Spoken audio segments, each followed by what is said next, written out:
አሁን የምነግራችሁን 3 ነጥቦች ውል ላይ ሳይታዩ ከሪል ስቴት ቤት እንዳትገዙ።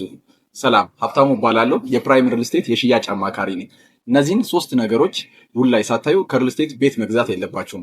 የመጀመሪያው የአከፋፈል ሁኔታ ነው። ሁለት አይነት አከፋፈል ሁኔታዎች አሉ። ታይም ቤዝድ እና ፕሮግረስ ቤዝድ የምንላቸው ናቸው። ታይም ቤዝድ ማለት ፊክስድ በሆነ ታይም ስራው ተሰራም አልተሰራም የሆነ ፊክስድ በሆነ ታይም ትከፍላላችሁ ማለት ነው።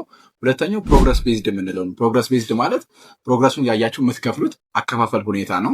ይሄ ሞር ለደንበኞችም በጣም አሪፍ የሚባል ነው። ሁለተኛ ደግሞ ሌጋል ዶክመንቶችን ቼክ ማድረግ አለባችሁ።